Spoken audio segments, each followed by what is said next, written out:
misalnya organisasi masyarakat ini menjamur dan semakin kuat itu karena terafiliasi oleh politik dan juga orang-orang berpengaruh. Gini, pokoknya intinya setiap individu dalam masyarakat Indonesia itu punya hak berserikat dan berkumpul. Ya.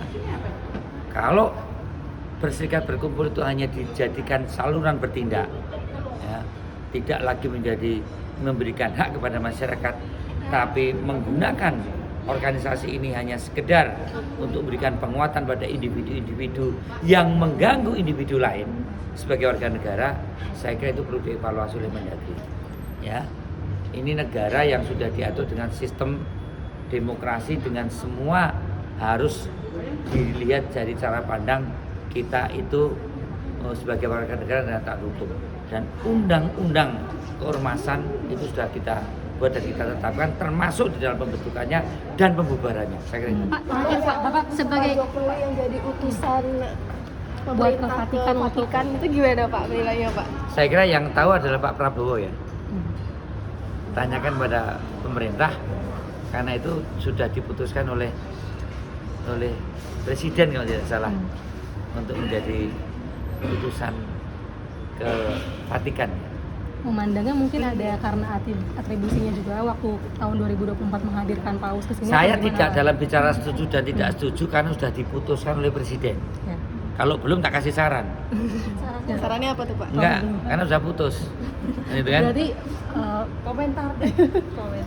tepat Sudah Pak, tepat kan putusannya Pak Jokowi harusnya Nah, wakil presiden. Saya yang mempertanyakan kenapa enggak wakil presiden yang berangkat itu lah. Gitu aja. Ya. Pas Pak Jokowi ijazah palsu sama awan prestasi SMK hari ini Pak. bagaimana Hari ini, tanggapannya Pak? bagaimana Komentar. Sidang apa? Sidang ijazah palsu sama awan prestasi SMK. Yang di sidang siapa? Pak Jokowi Pak tergugat. Sidangnya perdana hari ini di Solo. Ya, sidang gugatan. Ya, faktor hukum silakanlah ya. Tetapi sekali lagi saya telah mengatakan kan, saya tidak dalam rangka Pak Jokowi tidak perlu membuktikan ijazahnya asli. Ya. Yang menggugat itu buktikan bahwa ijazah itu palsu.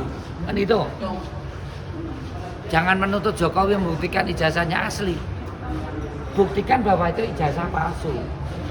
Nah, saya mengatakan dia sudah menjadi wali kota 2 kali, gubernur sekali, dan presiden 2 kali. Ada verifikasi faktual di dalam persyaratan administratif soal pendidikan.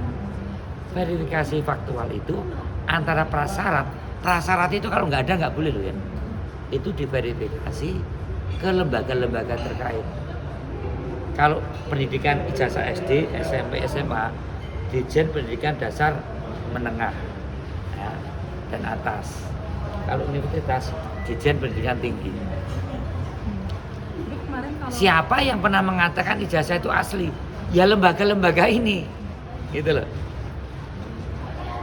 Buktikan kepada yang menuduh palsu, kepada instansi ini untuk mengatakan kenapa dulu sampai ada pelantikan Presiden Jokowi, Gubernur Jokowi, dan Wali Kota Jokowi. Karena itu prasyarat, termasuk KTP saya ini kalau palsu, saya nggak bisa jadi anggota DPR. Ada verifikasi administrasi, ada verifikasi faktual. Ya. Maka yang memang menuduh Jokowi itu ijazahnya palsu, instansi-instansi yang pernah mengatakan ini asli harus digugat. Jangan meminta Jokowi membuktikan ijazahnya asli. Yang menggugatnya bisa membuktikan bahwa ijazah itu palsu. Saya kira begitu ya. Pak artinya dari PDIP memastikan kalau ijazah Pak Jokowi ini asli. Saya tidak mengatakan PDIP membuktikan ijazahnya palsu atau asli. Sebagai prasyarat wali kota, gubernur, dan presiden itu diserahkan pada KPU. Ya. Siapa yang membuktikan asli atau tidaknya ijazah Jokowi? KPU dan instansi terkait. Ini loh. PDI mengatakan karena itu sebagai kader waktu itu kita bawa sebagai prasyarat administratif. Tentang asli tidaknya, instansi itu memverifikasi. Ada verifikasi administratif, ada verifikasi faktual. Selesai. Oke,